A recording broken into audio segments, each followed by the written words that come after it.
began with a seating chart no one expected to matter. Yet within hours, whispers swept through royal circles after Spain's queen made a decision that stunned diplomats, courtiers, and even members of the British monarchy.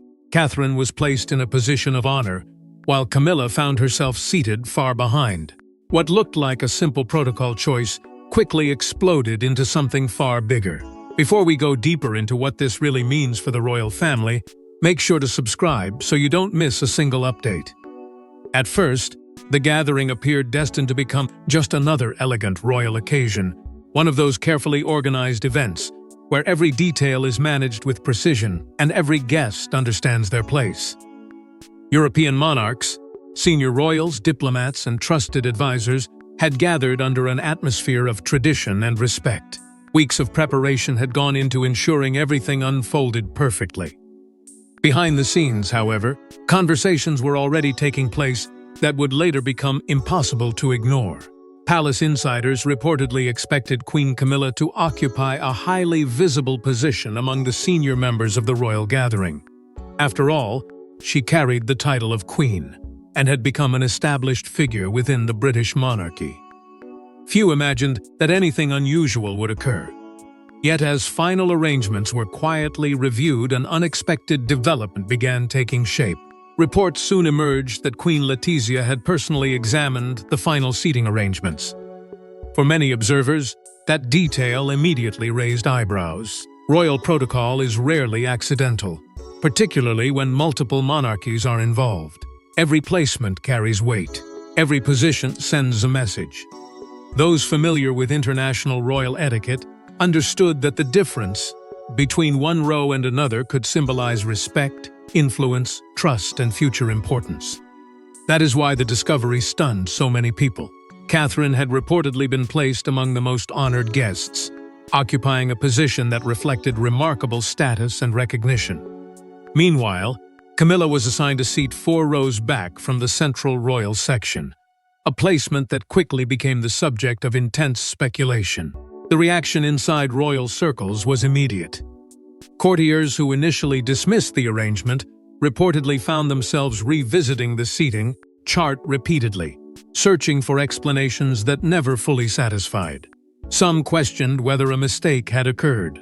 Others insisted that a queen like Letizia would never overlook such a detail. As discussions spread from private conversations into media coverage, the story gained momentum. British commentators began comparing the positions. Spanish publications explored possible meanings behind the decision. Royal experts offered competing interpretations, while social media transformed a quiet protocol matter into an international debate. The more people examined the arrangement, the more difficult it became to treat it as a coincidence. What made the situation even more intriguing was the atmosphere surrounding the event itself. Royal observers described a growing sense of tension that seemed to linger beneath the surface. No public statements were issued. No explanations were offered.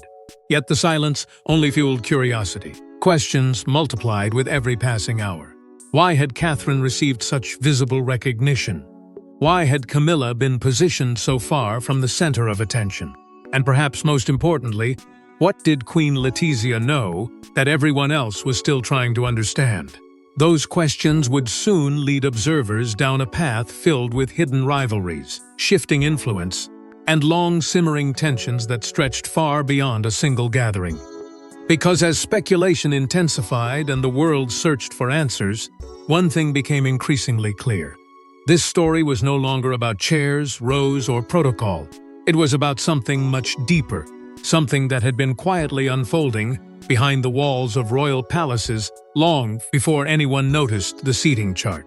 But what seemed like a simple seating decision soon revealed deeper tensions that had been quietly building behind palace doors for years. Royal seating is never random. Every chair, every row, every placement carries meaning. And according to longtime royal watchers, the arrangement that day broke expectations in ways that were impossible to dismiss. The questions triggered by Catherine's unexpected position did not fade after the event. If anything, they grew louder. Across royal circles, attention shifted away from personalities and towards something far more important, the rules themselves. For centuries, royal protocol has operated as an unwritten language understood by monarchs, diplomats, and palace officials alike. It is a language built on hierarchy, symbolism, and carefully measured respect. Every placement serves a purpose. Every detail communicates something. Those who spend their lives studying royal institutions understand that seating arrangements are rarely designed for convenience. Instead, they often reflect influence, status, and the relationships that exist beneath the polished surface of public appearances. That reality is what made Catherine's placement so remarkable. Under normal circumstances, protocol follows a predictable pattern. Senior monarchs, reigning sovereigns, heirs, and honored guests are arranged according to established traditions that leave little room for surprises. Yet observers quickly noticed that this arrangement seemed to challenge expectations. While Catherine occupied a position associated with significance and recognition, Camilla's placement became increasingly difficult to explain through ordinary protocol alone. The contrast created a mystery that neither palace silence nor official schedules could fully erase.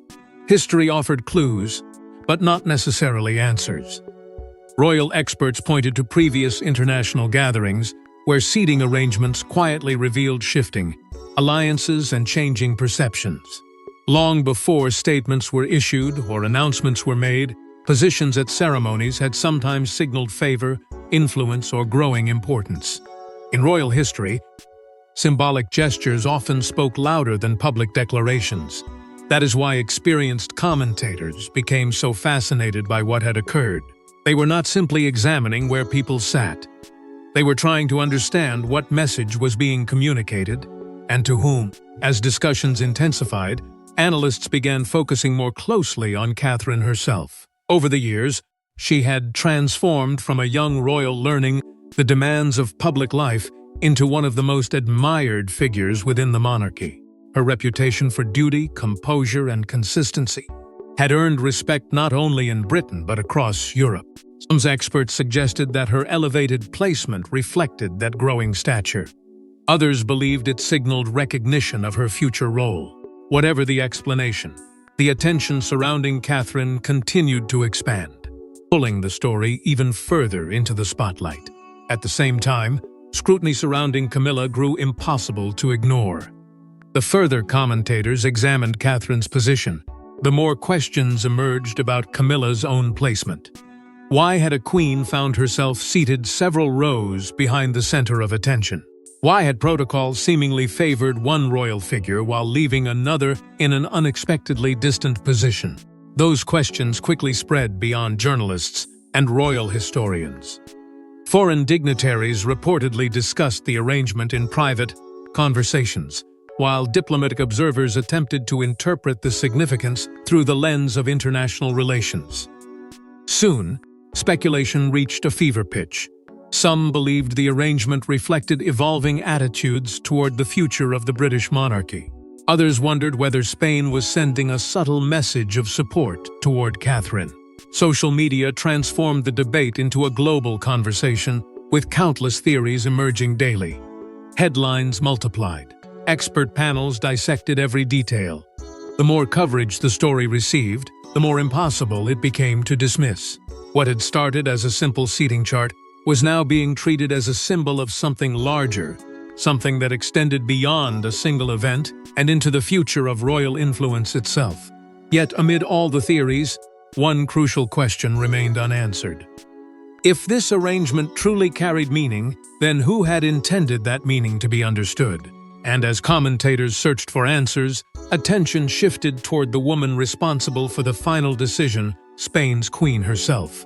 For years, Queen Letizia has earned a reputation for precision, diplomacy, and careful planning. That is why her decision shocked so many. Those who knew her style insisted that nothing about this arrangement could have been accidental. As the controversy surrounding the seating arrangement continued to spread across royal circles, one name kept appearing at the center of every discussion: Queen Letizia. The more experts analyzed the situation, the more difficult it became to separate the arrangement from the woman believed to have approved it. Throughout her years as Spain's queen, Letizia had developed a reputation that extended far beyond elegance and public appearances. She was known for attention to detail, careful preparation, and an understanding of protocol that few could rival. Those qualities had earned her respect among diplomats and royal observers alike. That reputation was precisely why so many people struggled to believe that Catherine's elevated position and Camilla's unexpected placement could simply be dismissed as coincidence. Behind the formal traditions of royal gatherings lies a reality few outsiders fully appreciate. Every placement carries diplomatic significance. Every position reflects consideration, calculation, and awareness of how relationships may be perceived by the world. For monarchies that have survived centuries of political and social change, symbolism remains one of the most powerful tools available. That is why the growing attention surrounding Letizia's decision became impossible to ignore. If protocol was the language of royalty, then many believed a message had been delivered. The question was not whether a message existed. The question was what that message actually meant. Reports suggesting that Letizia personally reviewed the final seating chart only intensified the speculation. Royal commentators revisited her past appearances, searching for clues about how she approached international events. Those familiar with her style repeatedly reached the same conclusion. She was not known for careless decisions. She was known for deliberate ones. That realization transformed a simple discussion into something far more intriguing. Suddenly, observers were no longer debating seating arrangements. They were attempting to understand the thinking of a queen whose choices rarely happened without purpose. At the center of those discussions stood Catherine. Many observers noted what they described as a noticeable warmth and respect directed toward the Princess of Wales over recent years. Across Europe, Catherine had steadily built a reputation rooted in duty, consistency, and quiet resilience. While controversies and challenges often dominated headlines around others, Catherine's public image had become increasingly associated with stability. Some royal experts suggested that Letizia's decision reflected admiration for those qualities. Others believed it represented recognition of Catherine's future importance within the monarchy. Whatever the truth, comparisons began emerging between Catherine and other future queens across Europe, placing her within conversations that highlighted leadership, influence, and long-term legacy. As those comparisons grew, so did curiosity about Letizia's motivations. International newspapers, television panels, and royal commentators offered competing interpretations. Some viewed the arrangement as a diplomatic gesture. Others described it as a symbolic acknowledgement of changing dynamics within the British royal family. Every theory generated new headlines. Every headline produced new questions. The silence from palace officials only fueled the fascination. Calls for explanations grew louder as journalists pressed for answers and commentators dissected every possible meaning hidden within the arrangement. Yet despite countless theories, certainty remained frustratingly out of reach. The more experts examined Queen Letizia's role, the more attention seemed to drift elsewhere. Because beneath every discussion about protocol, diplomacy, and symbolism stood one undeniable reality. Catherine herself had become the central figure in the story. Her presence, her reputation, and her growing influence were now impossible to separate from the controversy. And as the world searched for answers about Letizia's intentions, another narrative was quietly emerging, one that would reveal how Catherine's standing within the royal world had transformed in ways few could have imagined only a few years earlier. Yet the more people focused on Letizia's decision, the more attention turned toward Catherine's remarkable rise within the royal world. Years ago, Catherine entered royal life as an outsider. Now, she stood at the center of international attention, receiving a level of recognition that many believed reflected far more than simple courtesy. The growing fascination surrounding Queen Letizia's decision inevitably led back to one person, Catherine. The Princess of Wales had become impossible to separate from the story, because in many ways, her journey explained why so many people viewed the seating arrangement as something greater than a matter of protocol. Years earlier, Catherine entered one of the most scrutinized institutions in the world, without royal blood, without centuries of aristocratic heritage behind her name, and without any guarantee that the public would embrace her. She faced expectations that would have overwhelmed many people. Every appearance was examined. Every decision was questioned. Every mistake was magnified. Yet through patience, discipline, and determination, she slowly transformed perception into admiration. That transformation did not happen overnight. It was built through years of commitment, often during periods when intense pressure threatened to overshadow every achievement. While headlines frequently focused on controversy elsewhere, Catherine quietly developed a reputation for stability. She became known not for dramatic declarations, but for consistency, not for seeking attention, but for carrying responsibility. Those qualities gradually earned trust, and trust became one of her greatest strengths. As the years passed, public support continued to grow, creating a connection with people that extended far beyond Britain's borders. What made that support even more remarkable was the way it endured during difficult moments. Challenges that might have weakened another public figure often seemed to strengthen Catherine's relationship with the public.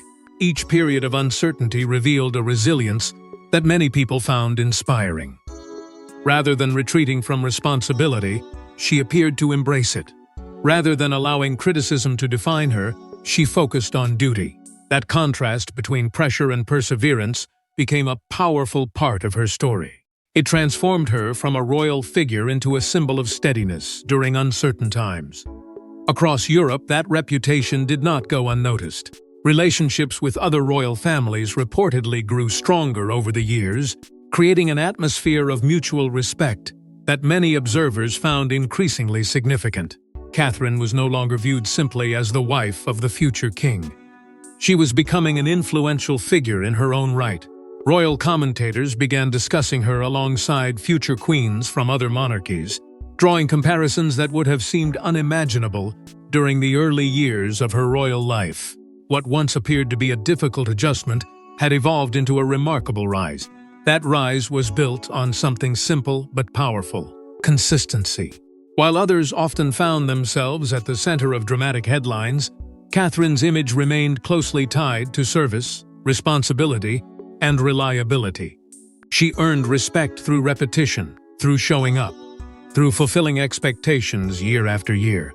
Those qualities may not generate instant headlines, but over time they create something far more valuable: credibility.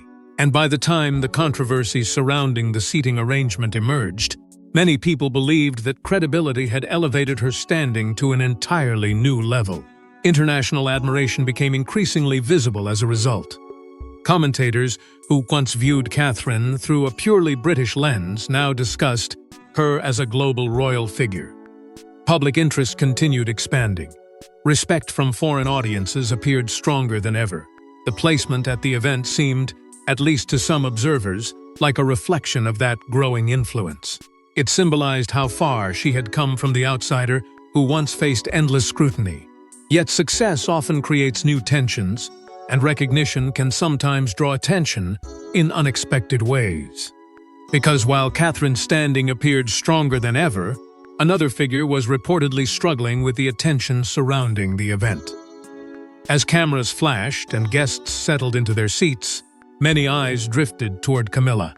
The contrast was impossible to miss, and soon questions began circulating about how she felt witnessing the unexpected arrangement unfold.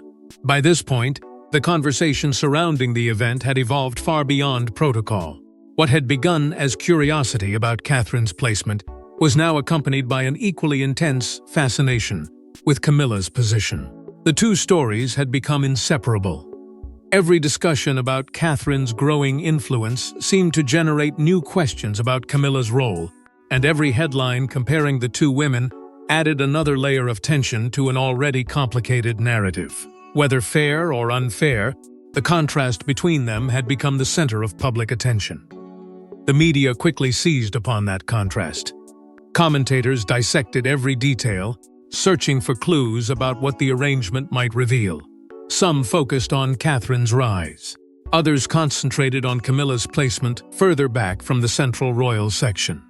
Together, those observations created a powerful narrative that spread rapidly across newspapers, television broadcasts, and online platforms. What fascinated so many people was not simply where each woman sat. It was what those positions seemed to represent. To many observers, the arrangement appeared to symbolize two very different journeys unfolding within the same institution. As public interest intensified, comparisons became increasingly difficult to avoid. Catherine was often described as a future queen whose reputation had strengthened through years of steady service. Camilla, meanwhile, found herself at the center of renewed discussions about status, influence, and public perception. Those conversations were not necessarily rooted in facts or official statements. Instead, they were driven by symbolism, interpretation, and the powerful tendency of royal audiences to search for meaning in every gesture. Yet once those narratives gained momentum, they became almost impossible to stop. Behind the scenes, reports began suggesting that the attention surrounding the arrangement had created discomfort among some palace aides. The growing speculation was placing pressure on everyone connected to the story. Every unanswered question generated another wave of theories. Every theory produced fresh headlines. The silence that had initially seemed strategic now risked becoming part of the controversy itself. Palace officials remained publicly quiet, but that silence often encouraged even greater curiosity. Without explanations, observers were left to draw their own conclusions, and those conclusions were becoming increasingly dramatic. Meanwhile, commentators continued debating the symbolic message hidden within the seating arrangement. Was it a reflection of Catherine's rising stature? Was it a diplomatic gesture from Spain? Or was it simply an overanalyzed moment that had taken on a life of its own? No clear consensus emerged. Instead, the uncertainty fueled the story even further. The mystery became part of the appeal. People were not merely following a royal event anymore. They were following a puzzle, one that seemed to reveal new possibilities with every passing day. The pressure generated by public reaction continued to grow. Headlines framed the event as a significant royal moment. Social media amplified every interpretation. Experts revisited discussions about hierarchy within modern monarchies, questioning how influence is measured and how recognition is communicated. Suddenly, conversations about royal rank, future leadership, and institutional perception were dominating public discourse. A single seating arrangement had reignited debates that stretched far beyond the walls of any palace. Yet perhaps the most remarkable aspect of the entire episode was how little anyone actually knew. The absence of official explanations allowed speculation to flourish unchecked.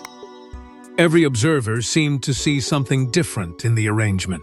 Every interpretation carried its own implications. And while the headlines focused on immediate reactions, a larger story was beginning to emerge beneath the surface. Because the consequences of that moment would not end when the event concluded. The questions it raised would travel across borders, spark conversations among other monarchies, and influence perceptions far beyond Britain and Spain. Yet the real impact of the moment would not be measured by headlines alone. It would be felt throughout royal households across Europe. What happened that day did not stay confined to a single event. Within hours, royal correspondents, historians, and protocol experts across Europe were dissecting every detail, searching for meaning beneath the surface. The story had already outgrown the event itself. What began as a discussion about seating arrangements was rapidly becoming one of the most talked about royal controversies in Europe. Newspapers in multiple countries picked up the story. Television commentators dedicated entire segments to it. Online discussions multiplied by the hour. The fascination was no longer limited to Britain or Spain. Across the continent, people were asking the same question. What exactly had happened, and why did it seem to matter so much? As international coverage expanded, the debate became increasingly intense. Royal correspondents, who had spent decades covering monarchies, found themselves examining details that might otherwise have passed unnoticed. Historians revisited past state events, searching for precedents. Protocol specialists analyzed seating traditions, diplomatic customs, and ceremonial practices. Every expert appeared to have a different interpretation. Some insisted the arrangement carried deep symbolic significance. Others argued that observers were reading too much into a situation that could have had a far simpler explanation. Yet, even those who dismissed the controversy could not ignore the fact that it had captured public attention on an extraordinary scale. The competing theories only fueled the intrigue. One group of commentators viewed the arrangement as a subtle acknowledgement of Catherine's growing international influence. Another suggested it reflected broader changes taking place within European monarchies. Others believed it may have been connected to diplomatic relationships rather than personal preferences.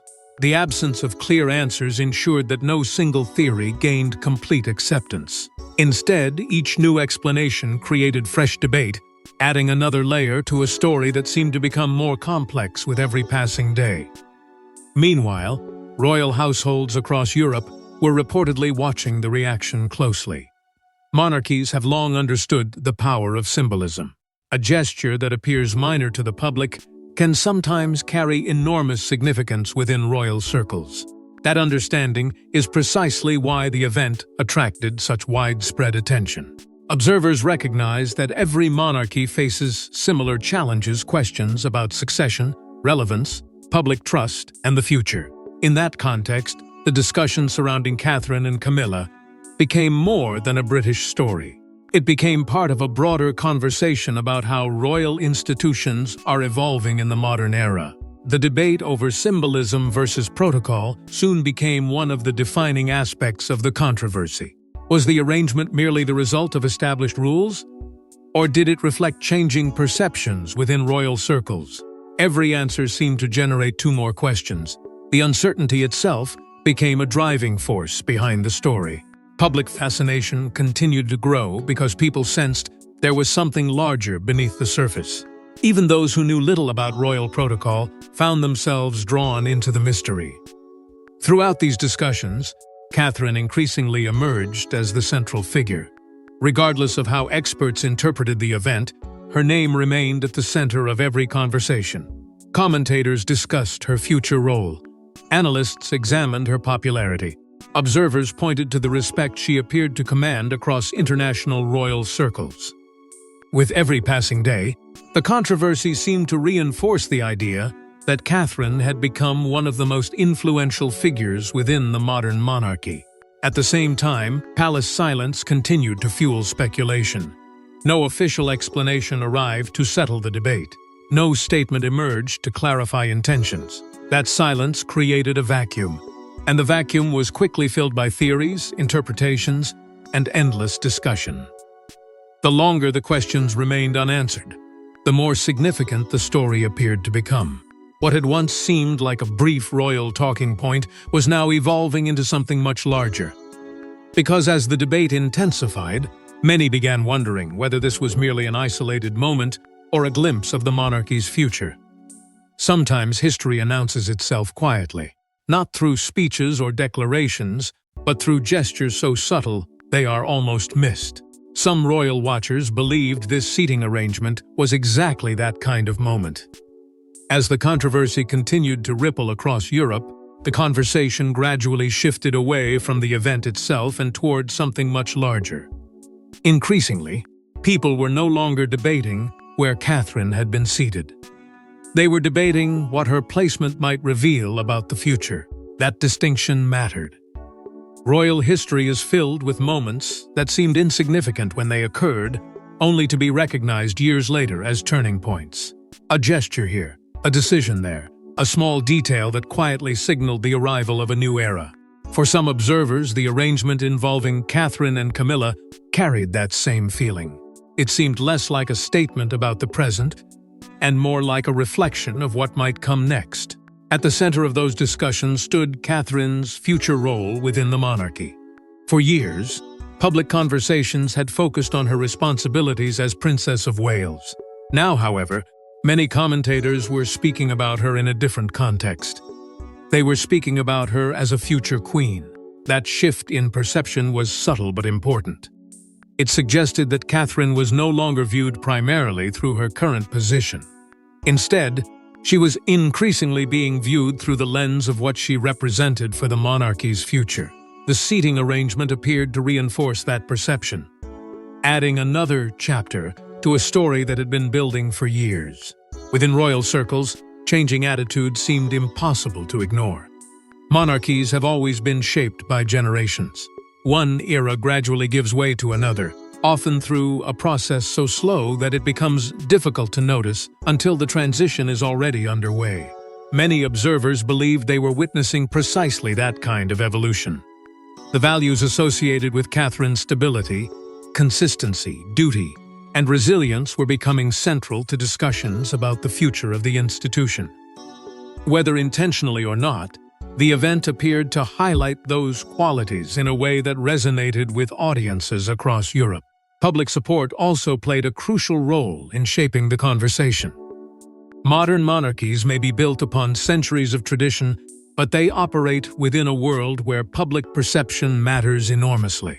The respect Catherine had earned over time was increasingly influencing how people viewed her role within the royal family. That support could be seen in media coverage, public reactions, and the growing admiration expressed by royal commentators. The more the story unfolded, the more Catherine seemed to embody the qualities many people hoped to see in the monarchy's next generation of leadership. Comparisons with previous royal eras soon followed.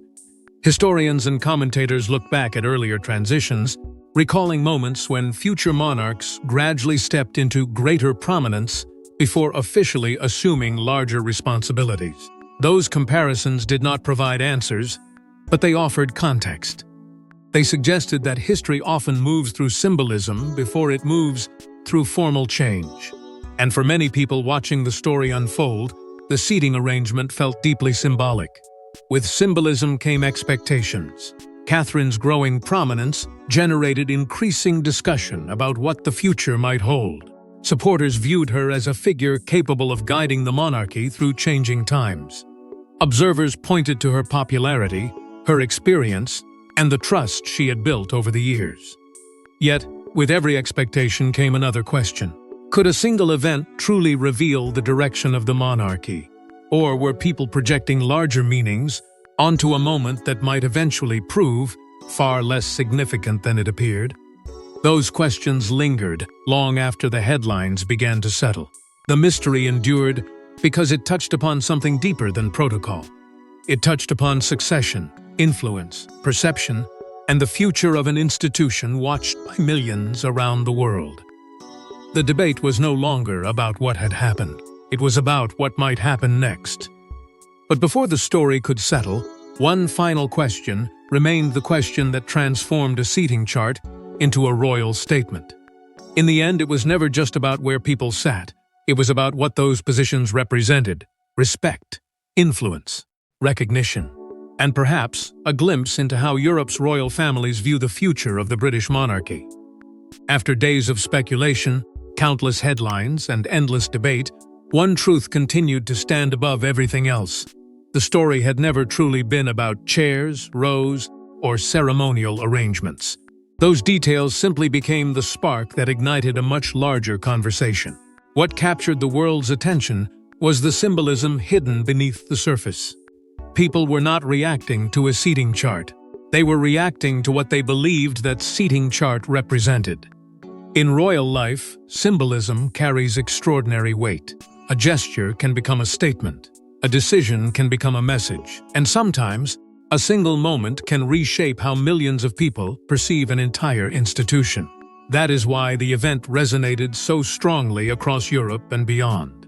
It seemed to capture a larger shift taking place within public perception of the monarchy. For years, Catherine had steadily built a reputation based on dedication, patience, and consistency. She had faced scrutiny, pressure, and enormous expectations, yet continued moving forward with remarkable discipline. The recognition she appeared to receive during this gathering felt, to many observers, like the culmination of that journey. Whether intentional or not, the arrangement seemed to reflect how her image had evolved from newcomer to one of the most respected figures in modern royal life. At the same time, The controversy continued to raise questions about Camilla's role within the public imagination. The discussion was never entirely about one person rising or another falling. Instead, it highlighted how royal figures are constantly measured against changing expectations. Public perception evolves. Priorities shift. Generations view institutions differently. As those changes unfold, symbolic moments often become powerful indicators of where attention, admiration, and influence are moving. For many people following the story, the contrast between Catherine and Camilla appeared to represent those broader changes taking place within royal culture itself. Royal observers continued reflecting on what the long-term implications might be. Some believed the event would eventually be forgotten. Others argued it would be remembered as one of those subtle moments that gained significance with the passage of time. History has a habit of revisiting seemingly small events and revealing their importance years later. That possibility kept the discussion alive. Every new analysis added another perspective. Every debate revealed another layer. And because no definitive explanation ever emerged, the mystery itself became part of the story's lasting appeal. Throughout it all, palace silence remained one of the most fascinating aspects of the controversy. No dramatic clarification arrived. No official statement attempted to settle the debate. Instead, the unanswered questions lingered. That silence allowed people to interpret the moment through their own beliefs and expectations. Some saw diplomacy. Others saw symbolism. Still others saw a reflection of changing priorities inside modern monarchies. The absence of certainty ensured that the conversation continued long after the event itself had ended. Perhaps that is why public fascination never truly disappeared. Royal stories endure because they combine tradition, power, legacy, and human emotion into a single narrative. People are drawn to the mysteries hidden behind formal titles and carefully managed appearances. They search for clues about the future within the smallest details of the present. This story offered exactly that. A simple arrangement became a global discussion about influence, succession, perception, and the future direction of one of the world's most watched institutions. In the final analysis, the event served as a reminder that monarchy is built as much on symbolism as it is on ceremony. Status is not merely inherited, it is reinforced through perception. Influence is not only granted, it is recognized. Legacy is not created in a single day. It is earned over years of public trust and responsibility.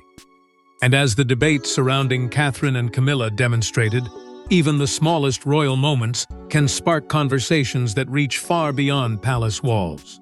Because long after the event ended and the guests returned home, the image remained a future queen seated in honor and a royal controversy that refused to fade away. Thanks for watching. Please don't forget to like and subscribe, and we will see you in next one.